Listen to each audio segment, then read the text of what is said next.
잘하시길 바랍니다. 충성스러운 신앙. 충성스러운 신앙. 오늘 은혜 나누고자 할 말씀 제목입니다. 지난 한 주간 사시면서 성령님과 소통하는 삶을 사셨습니까? 열심히 축복하셨습니까? 교회 나오고 싶어서 안달복달 하셨어요? 네. 이게 지금 답이 있습니다.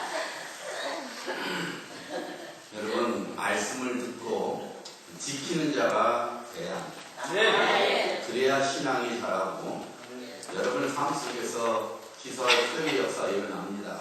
네. 들을 때만 아멘 하시지 마시고 반드시 한 주간 그 말씀대로 살아보려고 애를 써야 된다 그 말입니다.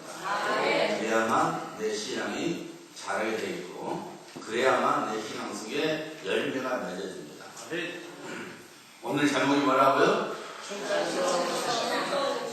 금방까지 가는 것도 죽어 쳐다봐야 돼요. 할 수 없지 뭐. 나이 들리면 뭐 아니면 이런 거 그렇게 다시 한번 따라하시기 바랍니다. 충성스러운 신앙. 외과 전문의 네 사람이 병원 근처 식당에서 점심을 먹고 있었어요. 바로 그 옆에서 어떤 분이 자연스럽게 그들의 대화를 듣게 되었습니다. 첫 번째 의사가 말했습니다. 내 경험으로는 도서관 직원들 수술이 제일 쉬운 것 같아요. 그 사람들 뱃속의 장기들은 어쩌면 이렇게 가나다선으로 잘 정리되는지 말이야. 그러자 두 번째 의사가 말합니다. 내 경우에는 혈계사 수술이 제일 쉬운 것 같아요. 내가 한번 혈계사를 수술해봤는데 그 환자의 내장에는 다 일렬문으로 다 이미 정리되어 있었어. 그러자 세 번째 의사가 뭐 그 정도 가지고 놀라는 눈으로 이렇게 말합니다. 난 말이야 전기술사를 한번 수술해봤는데 놀라운 사실은 그 사람이 혈관이었어.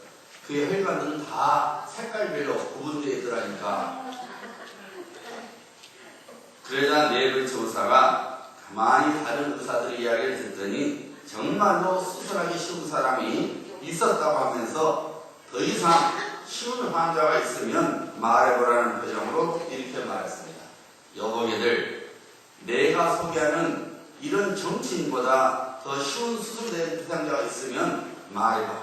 그 환자는 골이 비어있고 뼈대도 없고 쓸비도 없고 내장도 없고 심지어 얼굴도 없었다니까. 사실 정치인들 중에 훌륭한 사람들 많이 있습니다. 그런데 일반적으로 정치인이라면 위에 얘기한 것처럼 간도 쓸데도 없는 형편없는 사람으로 인식되는 것은 일부 정치인들의 몹쓸 형태 때문입니다. 최근에도 한국의 모 야당 대변인이 현 대통령에게 귀태라는 표현을 사용함으로 인해서 여당이 모든 국회 일정을 중지해버리는 일이 일어났습니다. 귀태라는 말은 문자용어로 말하면 귀신이 배게했다고 합니다. 무슨 의미냐면 태어나서 안 될 사람이라는 뜻입니다. 현 대통령을 태어나서는 안 될 사람의 자식으로 공격한 것입니다. 정치인이 아니면 나오지 못할 바람이지. 어떻게 국민의 손으로 뽑은 한 나라의 대통령을 그렇게 비인격적으로 말할 수 있겠습니까? 그러니 골이 비어있고 뼈대도 없고 간도 없고 쓸개도 없고 심지어 얼굴도 없는 사람이 아닐 수가 없는 것이죠. 한 사람이 그의 인생을 사는 동안 어떤 사람으로 평가되는가는 여러분 그냥 쉽게 지나칠 수 없는 일입니다. 적어도 깨달음이 있는 사람이라면 자기가 살아온 인생에 대하여 책임을 질 수 있는 삶을 살아야 한다는 것쯤은 알고 있어야 합니다. 짐승은 자기들의 삶에 대한 책임의식이 전혀 없죠. 그래서 주인으로부터 어떻게 하면 사랑을 받을까? 어떻게 하면은 참 내가 좀 더 맛있는 밥을 먹을 수 있을까? 더 먹을 수 있을까? 그것을 고민하는 데는 알 수 없지만 내가 훌륭한 개가 한번 되어봐야지. 내가 한번 멋진 인생을 살아가는 고양이가 되어가야지. 이런 짐승은 없습니다. 왜 그렇습니까? 짐승은 짐승일 뿐이에요. 만약 짐승이 형편없이 산다고 야 이놈아 너 왜 그렇게 사니? 야단칠 수 없어요. 야단치면 그 사람이 이상한 사람입니다. 그 사람이 다운타운에 있는 노통병원에 가야 할 사람이에요. 짐승한테 무슨 뭘 바랍니까? 짐승은 짐승이에요. 그저 주인으로부터 사랑받으면 되는 거예요. 하지만 여러분, 사람의 경우는 전혀 다르죠. 내 인생 내 마음대로 살 거야 라고 말하면서 자기 식대로 살란다 할지라도 그것이 그 사람의 혼자만의 인생으로 끝나지 않습니다. 반드시 제3자가 그 사람의 인생을 평가하죠. 참 좋은 사람이야. 참 친절하고 정이 많은 사람이지. 참 열심히 살아가는 사람이야. 등등 사람은 누구나 다 할 것 없이 다른 사람들로부터 평판을 받게 됩니다. 그래서 자연적으로 내가 어떤 사람이 되어야 하는가라는 질문을 스스로 물어보는 것이 사람의 도리입니다. 특별히 예수 그리스도를 믿는 사람은 사람의 평판뿐만 아니라 하나님의 평판에 대한 깊은 관심을 갖고 살지 않으면 안 됩니다. 아무리 사람들로부터 좋은 평판을 들었다 할지라도 인생의 주인 되시는 하나님으로부터 이 악하고 게으른 종아, 이 패역한 자여라는 말을 듣게 된다면 그 사람에게는 장래에 아무런 소망이 없는 것이죠. 그렇다고 해서 물론 사람의 평판을 무시할 수 없습니다. 사실하면 자신의 잘못된 삶이 다른 사람을 잘못된 길로 인도할 수 있기 때문입니다. 그리고 그런 삶에 대하여 하나님께서는 반드시 책임을 물으십니다. 마태복음 18장 6절과 7절이죠. 우리 주님께서 말씀하셨죠. 누구든지 나를 믿는 이 작은 자 중에 하나를 실족하게 하면 차라리 연자 맷돌이 그 목에 달려서 깊은 바다에 빠뜨려지는 것이 나으니 실족하게 하는 일들이 있음으로 말미암아 세상에 화가 있도다. 실족하게 하는 일이 없을 수는 없으나 실족하게 하는 자에게는 화가 있도다. 이 세상에 누군가의 인생을 잘못 빠뜨리게 하는 일들이 있다는 것입니다. 그것 때문에 세상에 심판을 받는다는 것입니다. 그런데 더 중요한 사실은 그렇게 빠뜨린 사람에게 하나님의 심판이 반드시 있다는 것입니다. 다시 말씀드리면 우리 삶에 주의가 있어야 된다 그 말입니다. 내 인생이니까 내 마음대로 사는 것이 아니라 내 인생이 나뿐만 아니라 다른 사람들의 인생들까지도 붙들어줄 수 있는 그런 인생을 살지 않으면 안 된다는 것입니다. 그러면 우리 신앙인들은 하나님과 사람들로부터 인정을 받는 그런 평가를 받는 삶을 살아야 됩니다. 구약 성경에 보면은 짤막하지만 매우 외로적인 인생을 살아갔던 사람이 나옵니다. 그 사람은 광야 생활 40년 동안 가끔 소개된 갈렙이죠. 그렇지만 갈렙은 하나님의 눈에나 이스라엘 백성들의 눈에 깊은 인상을 남긴 사람이었습니다. 특별히 오늘 본문 말씀 갈렙을 뭐라고 말하겠습니까? 8절에 보면은 여호와께 충성하였으므로 이렇게 나옵니다. 전에 개혁성경에는 이렇게 나와 있죠. 하나님을 온전히 쫓았으므로 이렇게 나옵니다. 다시 9절 말씀 보면은 내가 너 하나님 여호와께 온전히 충성하였은즉, 혹시 개혁성경에는 내가 나의 하나님을 온전히 쫓았은즉 이렇게 나옵니다. 그리고 14절 보니까 그가 이스라엘의 하나님 여호와를 온전히 쫓았음이며, 그래서 이전 성경 개혁성경에는 전부 다 온전히 이렇게 나옵니다. 개혁개정에는 두 번은 충성하였은즉 온전히 쫓았으며 이렇게 나와요. 다시 말씀드리면은 온전히, 영어 성경은 wholeheartedly, 마음 중심으로부터 하나님을 따라갔다는 것입니다. 다시 말씀드리면은 온전히라는 말은 충성스럽게라는 의미를 담고 있습니다. 갈렙은 하나님을 충성스럽게 쫓았다는 것입니다. 우리가 잘 아는 대로 출애굽 1세대 중에 하나님께서 약속하신 가나안 땅에 들어갈 수 있었던 사람은 단 단 두 사람, 즉 갈렙과 여호수아 뿐이었습니다. 민수기 1장 45절과 46절을 보면은 당시에 출애굽한 이스라엘 백성들이 몇 명이 출애굽했는지를 나오고 있습니다. 들어보시기 바랍니다. 이같이 이스라엘 자손이 그 조상의 가문에 따라 20세 이상으로 싸움에 나갈 만한 이스라엘 자손이 다 계수되었으니 계수된 자의 총기는 60만 3,550명이었더라. 다시 말씀드리면 출애굽한 이스라엘 백성들을 하나님께서 모세에게 명령하사 20세 이상의 남자를 다 카운트해라. 숫자를 파악해라. 왜? 앞으로 전쟁을 치러야 되니까. 숫자 파악이 돼야 되니까. 몇 명이지 않고 카운트해봐라. 20세 이상 남자만 카운트해라 했어요. 그런데 얼마 했어요? 60만 3,550명. 그렇다면 여러분, 여기에는 레위기파가 빠진 것입니다. 왜냐하면 하나님께서는 레위기파를 하나님의 성전을 섬길 수 있도록, 하나님의 장막을 섬길 수 있도록 그 카운트에서 빼겠거든요. 그러면 여러분 생각해 보세요. 60만 3,550명에 레위기파 남자 20명 이상 합쳐지고, 그 다음에 20세 이상의 여자들까지 합쳐졌다면 몇 명이 될까요? 최소한 120에서 130만 명. 아마 150만 명이 되었습니다. 어린아이까지 합쳤으면 200만 명이 넘는 엄청난 숫자였어요. 근데 여러분, 최소한 120만에서 130만 명이 출애굽을 했단 말입니다. 그리고 하나님께서 그들에게 약속하셨어요. 아름답고 광대한 땅, 젖과 꿀이 흐르는 땅, 가나안 땅을 그들에게 주시겠다고 복을 선포했어요.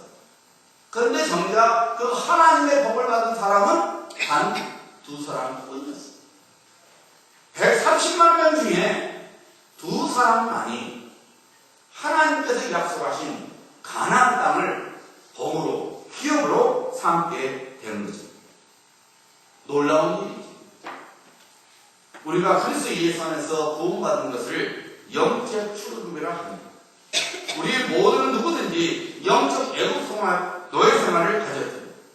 그리스도 예수 안에서 구원받을 때는 다 모두 다 죄의 노예로서 아무런 소망 없이 살았습니다. 다시 말씀드리면 영적 애국에서 노예 생활을 했던 것입니다.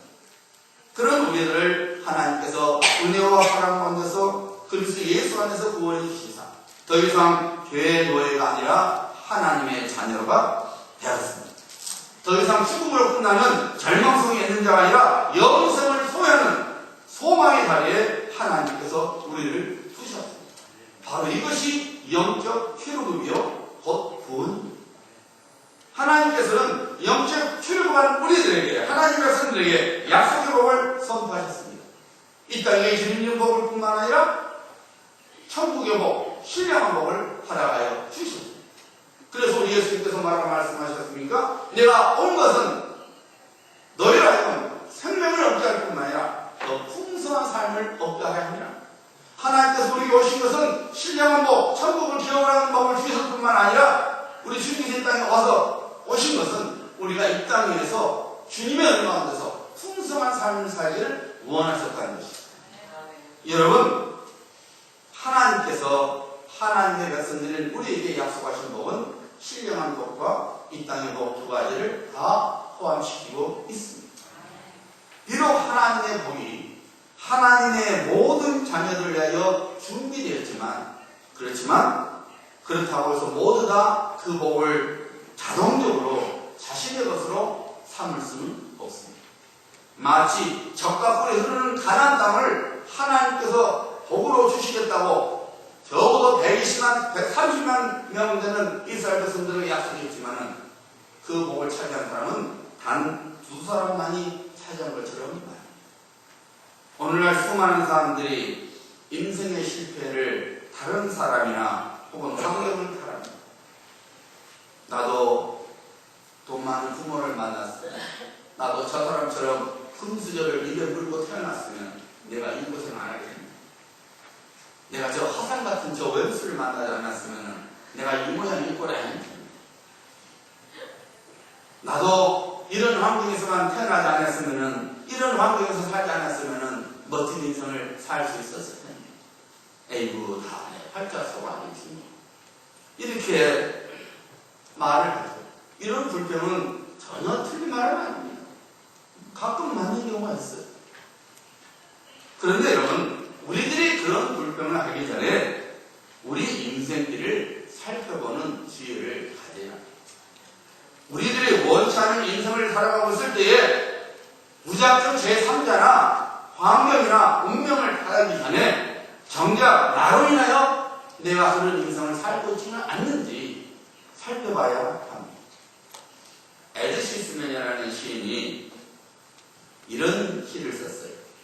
40이 넘은 남자들 한밤중에 일어나서 도시의 불빛을 쳐다보고는 인생이 왜 그리도 긴지 의아해하고 어디서 길을 잘못 들어섰는지 생각합니다. 40대 남성의 고민을 노래한 것이죠. 40이 넘어서 자기 인생을 둘러본 것이죠. 한밤중에 모든 불빛을 쳐다보면서 자기 인생의 열악함을 본 것이죠. 근데 마지막에 이렇게 나오죠. 어디서 길을 잘못 들어섰는지 생각합니다. 우리들이 어디서부터 길을 잘못 들었는지를 생각한다를 살피게 될 때에 우리 인생은 다르게 서보지는 것입니다. 오래전에 아폴로 13호 우주선이 잘못되어서 우주에서 미아가 될 뻔했지요. 우주선에 치명적인 잘못이 있는 것을 발견한 짐 노벨 선장이 곧바로 휴스턴 본부에 알렸지요. 휴스턴, 우리에게 문제가 생겼다. We got a problem.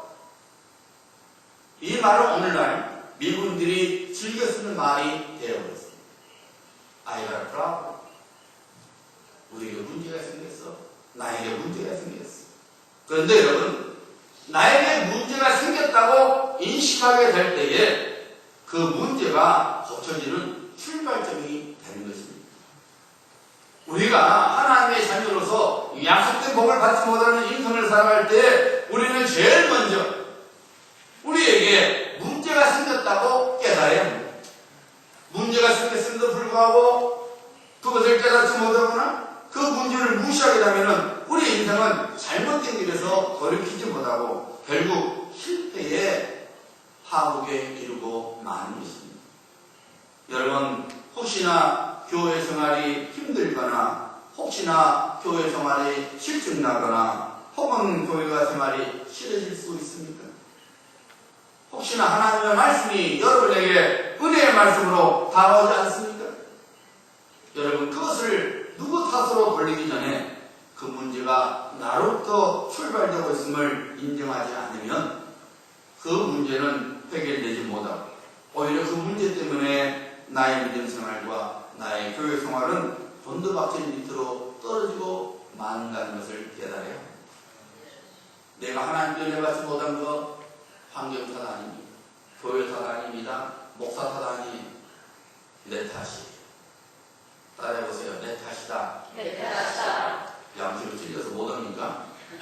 내 탓이에요. 한번 해봅시다. 다 내 탓이다. 다 내 탓이다. 왜 안 해요? 다 내 탓이다. 다 내 탓이다. 다 자기 탓이에요.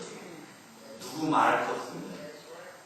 하나님의 은혜를 받지 못하는 것, 우리가 하나님의 은혜 가운데서 평강을 누리지 못하는 것, 하나님 죽으신 것도 아니고 성령께서 몰라하신 거 아닙니다.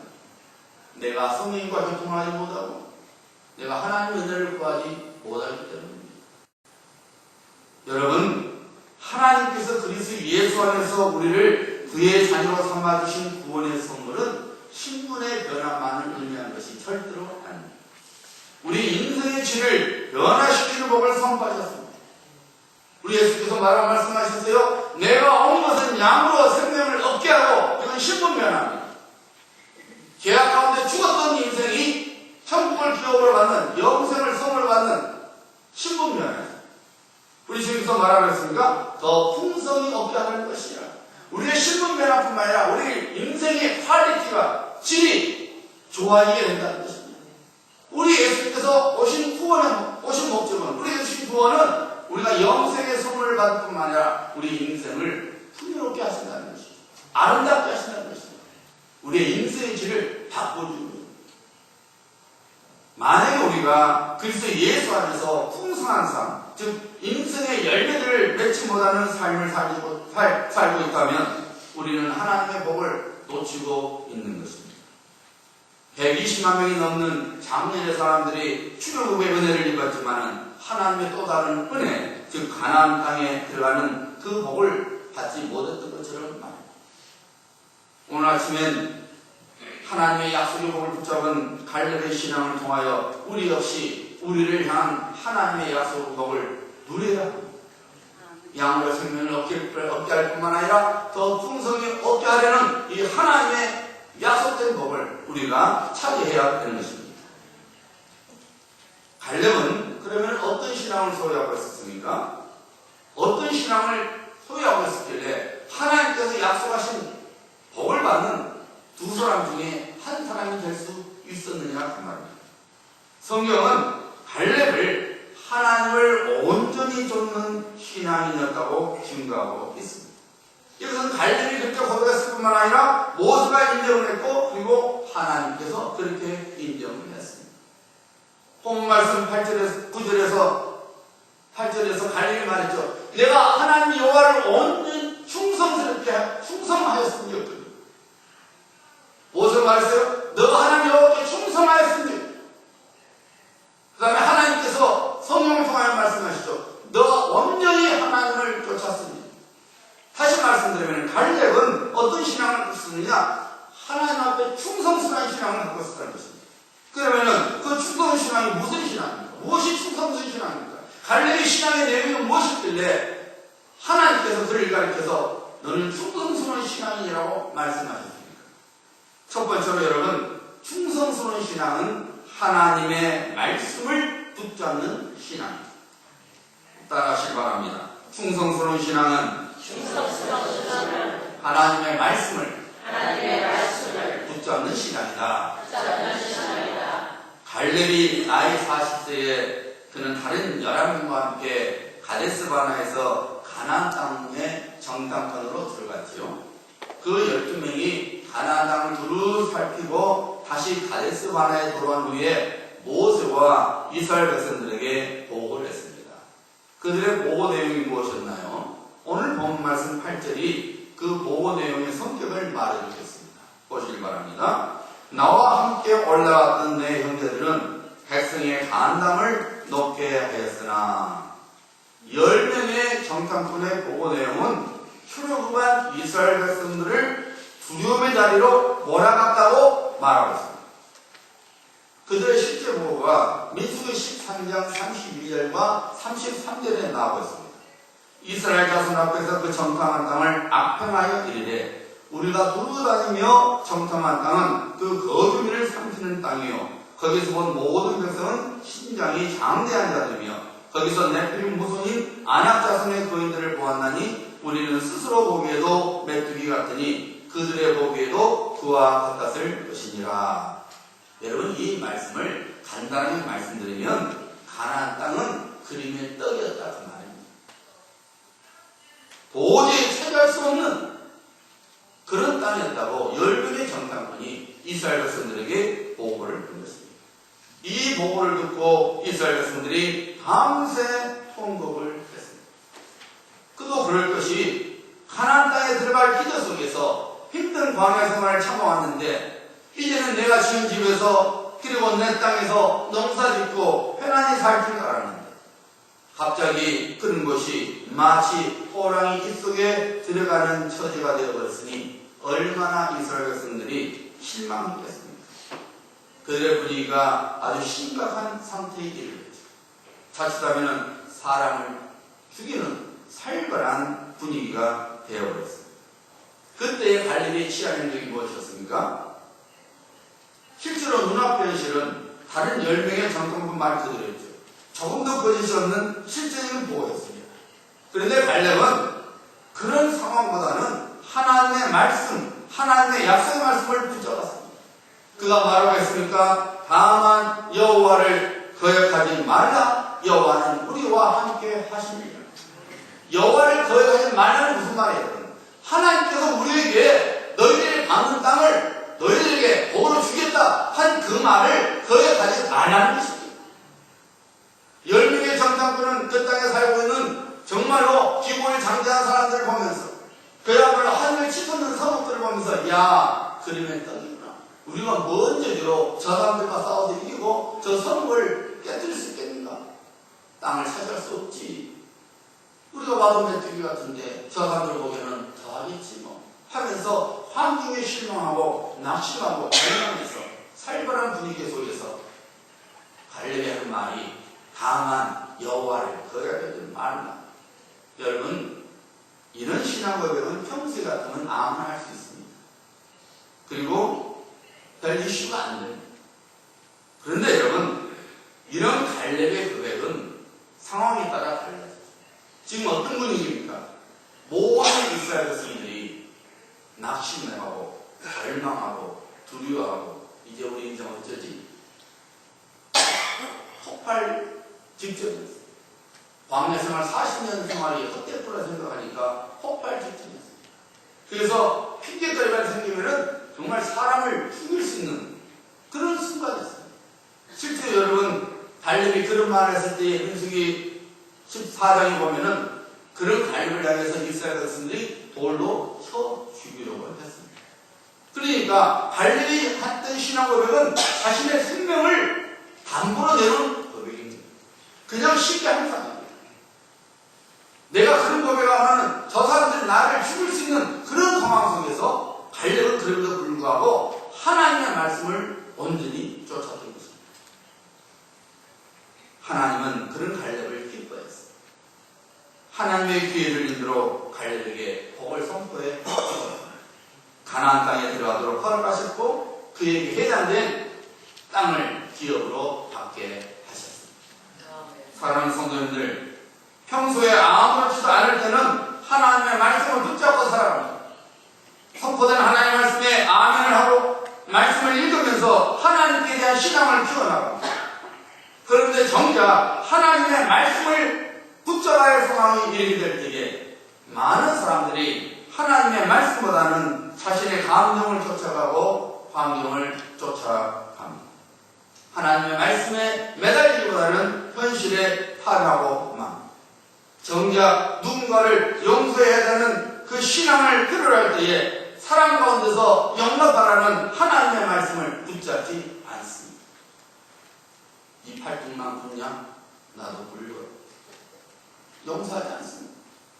정작 하나님께 순종해야 할 때에 그래서 하나님의 말씀을 쫓아야 되는데 그때는 하나님의 말씀에 순종하지 않냐고 자신의 감정의 포로가 되어 따라갑니다. 정작 인내하는 신앙을 필요할 때에 인내를 온전히 이루라는 하나님의 말씀을 무시해버립니다.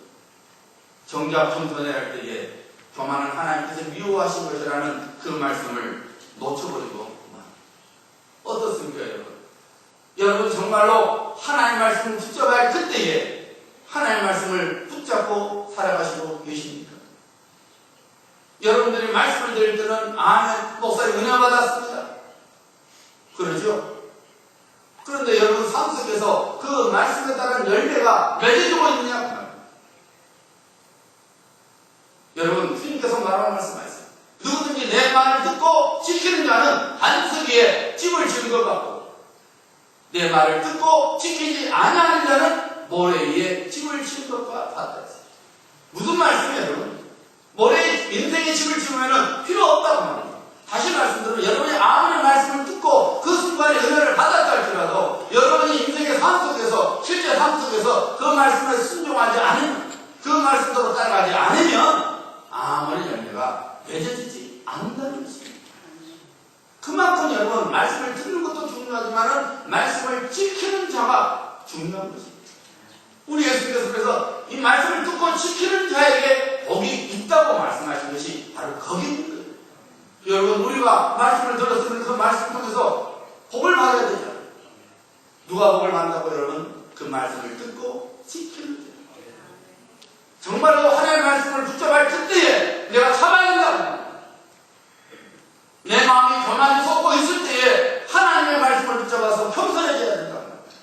내 마음에 믿음이 솟고 있을 때에 하나님께서 사랑하라는 말씀에 그 미움을 물리치고 사랑을 드러낼 수 있는 신앙이 되어야 된다. 정말로 내가 너무 피곤해서 주저하고 싶지만은 그러나 너 무릎에 힘을 주고 기도하라는 말씀에 우리가 힘을 내서 기도해야 된다는 거예요. 평소에는 여러분 자녀가 기도할 수 있고 내가 평소에는 다 사랑할 수 있고 평소에는 내가 다 주님 말씀에 순종할 수 있을 것 같아도 정작 내 환경이 내 지금 상황이 그렇지 못할 때 그때도 평소처럼 내가 사랑할 수 있고 순종할 수 있고 기도할 수 있고 섬길 수 있고 그런 자가 돼야 된다. 그 말입니다. 여러분 하나님 집에 와야 되는 거 다 알아요. 누가 모릅니까? 다 알아요. 근데 어때요? 하나님 집에 오게 됐을 때에 과연 그 모든 걸 다 제쳐두고 여러분이 하나님의 집에 와서 은혜 받기를 사모하십니까? 여러분이 집에서 기도하면 여러분 성령께서 뭐라고 말씀하시던가요? 여러분 기도할 때에 성령께서 여러분에게 어떤 감동을 주시던가요? 여러분 감동을 주시도록 순종해야 된다 그 말입니다. 하나님 내 자식 잘 되고 내 손자 손녀 잘 되고 내 사업 잘 되고 내 집안 잘 되고 그런 기도도 해야 되지만 그보다도 하나님 앞에 제가 어떻게 살아야 합니까? 하나님 제게 무엇을 원하십니까? 받으려고 하지 말고 주님 제가 주님께서 내가 주님을 위해서 무엇을 하시길 원하십니까? 여러분 기도하면 성령께서 감동 중에 깨닫게 하십니다. 그리고 그 말씀에 순종해야 돼요. 그때만 내가 하지 말고 만사를 제쳐두라도 성령께서 감동으로 깨닫게 하신 것을 아멘하고 순종해야 된다. 실제 행동으로 드러내야 된다. 거기에 기사와 표적이 일어나는 거예요. 거기에 인생의 열매가 맺어지는 거예요. 나는 여러분들이 아무리 기도 많이 했다 해도 안 믿어요. 죄송합니다. 왜요? 여러분의 삶의 내용을 보는 거예요. 여러분의 신앙의 모습을 보는 거예요. 신앙의 모습이 드러나지 않으면 아무리 기도했다 해도 그건 헛기도한 겁니다. 왜요? 성령께서 분명히 말씀해 주셨을 텐데 성령께서 분명히 감동을 주셨을 텐데 왜 행하지 못해요? 그 말은 헛기도했다고 합니다. 정말로 하나님께 바른 기도를 드렸으면 성령의 음성을 들었을 것이고 성령의 감동을 받았을 것이고 성령의 음성 듣고 감동을 받았는데도 행하지 못한다면 그건 잘못된 것이죠. 여러분 우리의 삶의 모습이 속에서 주님을 섬기는 모습 주님의 말씀을 순종하는 모습이 드러나야 된다. 어느 순간에든지 하나님의 말씀을 붙잡아야 된다는 거죠. 사도 갈렙은 바로 그랬던 거예요.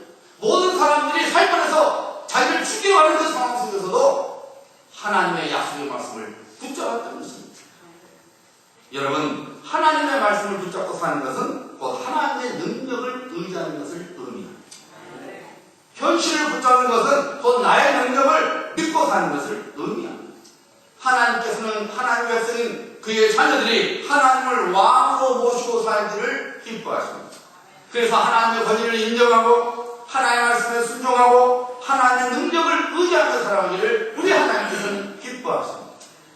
우리가 만일 내 힘으로 살 수 있다고 생각하는 것은 곧 그것은 불신앙입니다. 마치 아버지 없어도 살 수 있다는 생각을 가진 황자처럼 말입니다. 마치 인간의 능력으로 걷기 살 수 있다고 바벨탑을 쌓았던 사람들처럼 말입니다. 여러분 우리가 사는 이 세상은 거친 바다가 왔습니다. 미풍이 불어오고 잔잔한 바다 위에서 유유자적하게 항해를 즐기는 삶이 아닙니다. 여러분 그렇습니까?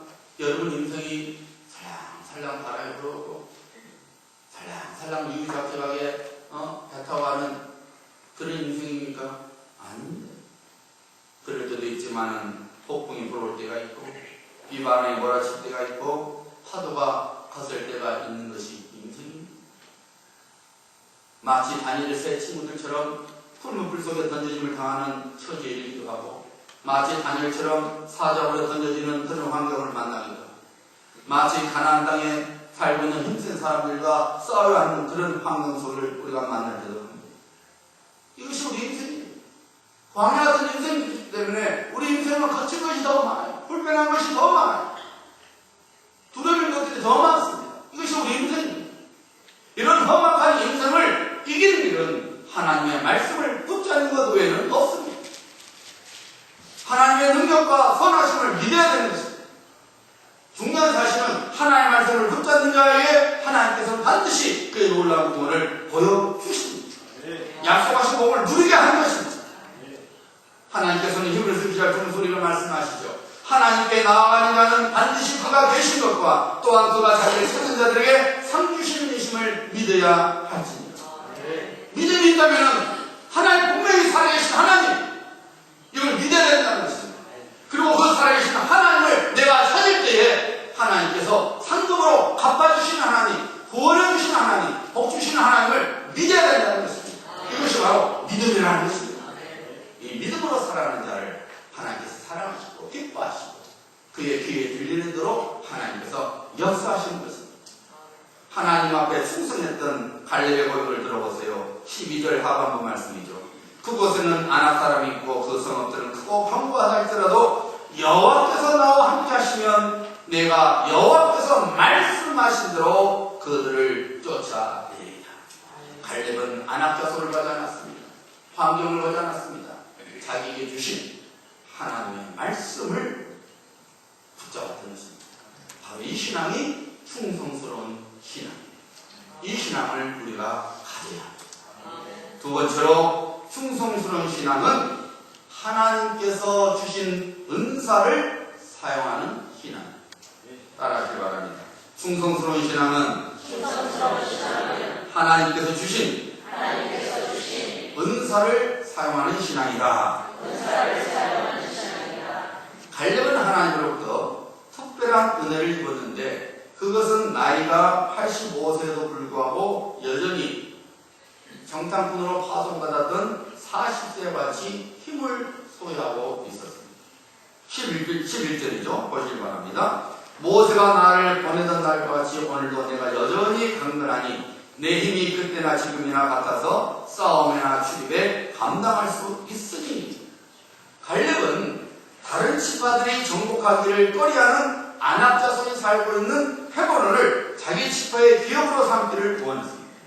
비록 그의 나이가 85세였지만 그는 전혀 그의 나이로 인하여 주는 게 들지 않았습니다. 왜냐하면 실제로 그의 나이가 85세였지만 40세의 그때와 전혀 다를 바가 없었기 때문에 하나님께서 갈렙에게 그런 은혜를 주셨던 것입니다. 나이 80, 55세도 불구하고 나이 40세에 가졌던 그 힘을 그대로 소유하고 있었던 것입니다. 갈렙은 하나님이 주신 그 건강을 붙들고 살았습니다. 그것을 믿음으로 드러냈습니다. 그 결과 무슨 일이 일어났어요? 14절이죠. 헤브론이 그릿 사람 여분의 아들 갈렙의 기업이 되어 오늘까지 이르렀으니 이는 그가 이스라엘 하나님 여호와를 온전히 쫓았으니. 갈렙이 하나님 주신 은사를 믿음으로 사용하니까 헤브론의 땅이 그 갈렙과 갈렙의 지파의 기업이 되었다는 것이죠. 사랑하는 성도님들, 우리 모두에게는 약점이 있지만 하나님께서 주신 강점이 있습니다. 하나님의 복을 내 것으로 삼고자 한다면 주님께서 주신 이 강점을 가지고 살아가야 합니다. 다시 말씀드리면 하나님께서 내게 주신 은사를 믿음으로 사용해야 된다고 말합니다. 일반적으로 우리 한국 국민을 가리켜서 냄비 근성을 가진 민족이라고 말합니다. 무슨 말이에요? 무쇠는 대표적으로 떨어지는 오래걸리죠. 그 대신에 오래 가죠. 한번 끓여요. 때로는 뚝배기에 국을 끓여고 있어요. 그러내도 보글보글 계속 끓잖아요. 냄비는 어때요? 금방 뜨거워지지만 또 금방 식어지죠. 좀 부정적으로 말하면 좀 변덕이 심한 민족이라는 것이죠. 근데 여러분 이걸 좀 다르게 말하면 이 냄비 근성 때문에 한국이 오늘날의 한국이 된 거예요. 예를 들어서 여러분 셀폰을 보세요. 아직까지는 아이폰이 제일 많이 팔고 있지만 삼성 갤럭시가 거의 아이폰을 쫓아가고 있죠. 특별히 미국의 청소년들이 이 갤럭시를 많이 사고 있다는 거예요. 옛날에는 어림도 없었지만 지금은 상당히 거의 비슷하게 쫓아갔습니다. 그만큼 인정을 받고 있는 것이죠. 여러분 냉장고나 세탁기 보세요. LG도 제일 비싸요. 그 LG 거 보면은 베스트 프로젝트라고 딱지가 딱 붙어 있어요. 저 봤어요. 저 냉장고 필요상 둘러봤더니 LG 것이 제일 비싸고 베스트 프로젝트라고 붙어 있어요. 뭡니까 여러분? 우리 한국 사람들은 새를 좋아. 신제품이 나오면은 아무리 지금 있는 것이 말짱해도 버리니 신제품을 쫓아. 제가 언젠가 지난번 뉴욕에 왔을 때 제 아내 그 핸드폰이 갤럭시 2예요. 벌써 이제 부모들이잖아요. 이 포켓 커버를 하나 사고 싶어서 뉴욕에 있는 게 없으니까. 자, 뉴욕에 온갖 다 뒤져봤는데 하나도 없어요. 왜 없냐고 그랬더니 벌써 지나갔기 때문에 구형이 없대요. 이게 신제품 것만 있지, 갤럭시 2는 그렇게 오래된 거 아닌데도 없어요. 왜냐면 아예 사람들이 안 사니까 그런 거 안 가져오는 거 아니에요. 그만큼 우리 한국 사람들은 빨라요. 그러니까 여러분 보세요. 냄비 그릇 같지만 오히려 그것 때문에 한국의 기술이 발전되는 거예요. 신제품이 계속 나오면 사니까 계속 신제품이 나오는 거예요. 똑같은 걸 내놓을 수 없잖아요. 여러분 미국 전화 보세요. 벨 모드 보세요. 음악 몇 개 하고 따라하면 그냥 없대요. 한국말에 얘기 소리가 나면 전화 왔죠? 전화 왔죠? 전화 받고 뭐해? 별의별 걸 다 했어요. 그러니 안 살 수가 없지. 사람이 죽어갔어. 여러분 우리 한국이 조그만 땅덩어리가 여러분 세계 경제 11번째 11위 대단한 거죠. 최근에 국제기관 조사를 하면은 발전할 수 있는 가능성을 가진 국가로서 서열 3위. 오히려 미국과 일본보다 더 발전 가능성이 있다고 국제조사기관에서 나와 있습니다. 여러분 이유가 뭔지 알아요? 빨리빨리 때문에. 부정적으로 보면 안 좋은 거지만 이 빨리빨리 쉽게 말하면 부지런한 것 때문에 오늘날 땅떼라는 대한민국이 세계 경기 11위라는 11번째라는 말을 듣는 거예요. 여러분 미국에서 뭐 지어진 거 보세요. 일하는 거 보세요.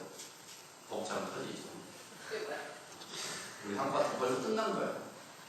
이상한 세워라 내어라. 옛날에 미국이 아니에요. 미국 사람들 얼마나, 좀 죄송하지만 참 별로였어요. 얼마나 이전에는 여러분 미국 사람들 부지런했습니까? 메이드 인 미국 사람은 그냥 다 늦었잖아요. 요즘은 여러분 참 옛날처럼 살지 못해요. 제가 봤을 때는 신앙 때문에 그런 거예요. 옛날 청교도 신앙을 지켰을 때는 여러분 다 부지런했어요. 지금은 청교도 신앙이 없어지다 보니까 그냥 내가 눈치 보면서 돈이나 받았으면 그런 겁니다. 여러분, 여러분의 인생을 살아갈 때에 여러분의 약점을 보고 살아가면 거기에는 소망이 있습니다. 나는 이래서 안 되고 저래서 안 된다라는 메뚜기 신앙은 하나님께서 약속하신 복을 받지 못하게 합니다. 여러분, 하나님께서 반드시 우리 각자에게 주신 은사가 있습니다. 그리고 그 은사를 믿음으로 사용해야 됩니다. 하나님께서 내게 주신 강점으로 내 인생을 살아가야 합니다.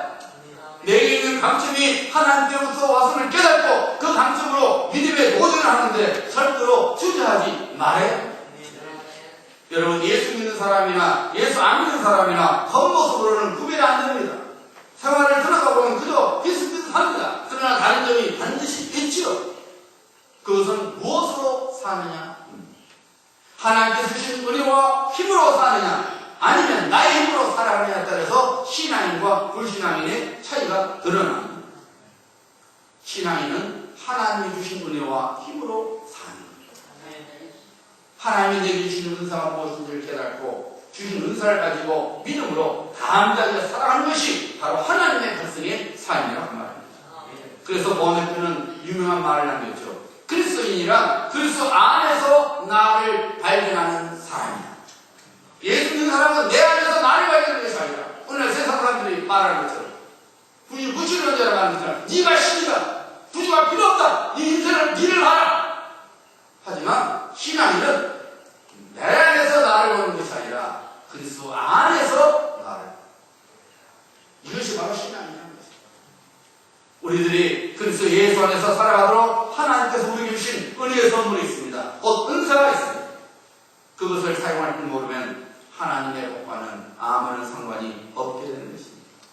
갈렙에게 헤브론의 땅을 복의 기업으로 주시고자 하신 하나님께서 그에게 강건함의 은사를 주셨죠. 달력은 그것을 믿음으로 사용한 것입니다. 내 나이가 늙었으니, 혹은 나와 함께는 우리 지파가 힘이 없으니까, 혹은 안악자성이 너무 강하니까, 혹은 지금 나의 처지가 뒷방 늙은이와 같으니 그렇게 생각하지 않습니다. 하나님 주신 강건함을 가지고, 그래 여전히 하나님께 내게 힘을 줬으니 하나님 말씀대로 내가 하면, 내가 저 땅을 밟으면 저 헤브론 땅이 내 것이 된다 라고 믿음으로 나갔던 것이죠. 은사를 사용했던 것입니다. 그랬더니 정말로 헤브론 땅이 갈렙의 기업이 된 것입니다. 다시 말씀드리면 하나님께서 약속하신 복을 받았다 그 말입니다. 사랑하는 성도님들, 우리 가운데 완벽한 사람이 어디에 있습니까? 완벽한 목사가 있습니까? 완벽한 장로가 있습니까? 완벽한 권사가 있습니까? 완벽한 집사와 완벽한 성도가 어디에 있습니까? 없습니다. 한결같이 우리는 부족하고 연약하고 허점투성이의 사람입니다. 하지만 부족한 점, 연약한 점, 허점투성이 때문에 메뚜기처럼 살아가는 것이 우리를 향한 하나님 뜻이 결코 아닙니다. 하나님께서 우리에게 갖다 주신 은사가 한 뜻이 있습니다. 장점이 있습니다. 나만이 갖고 있는 장점이 있습니다. 내게 있는 강점이 있습니다. 이것을 하나님의 사람은 하나님 앞에 드러내야 합니다. 우리 인생 속에 드러내야 합니다. 왜냐하면 하나님께서는 그 강점을 통해서 그 강점을 우리의 복의 도구로, 우리 복의 통로로 사용하시기 때문입니다. 하나님께서는 자녀들인 우리를 향해 복을 약속하셨습니다. 그리고 하나님 뜻을 약속하신 복을 차지하는 것은 우리 몫입니다. 하나님을 향한 충성스러운 신앙이 그 복을 차지하게 합니다. 충성스러운 신앙은 하나님의 말씀을 붙잡고 사는 신앙. 어떤 경우에서든지 어떤 환경에서든지 하나님의 말씀을 붙잡는 사람이 충성스러운 신앙이니 그 신앙인이 하나님의 복을 받습니다. 그리고 하나님께서 주신 강점, 은사를 믿음으로 사용하는 신앙입니다. 이런 신앙으로 신령한 복과 이 땅에 기름진 복을 풍성하게 누리시는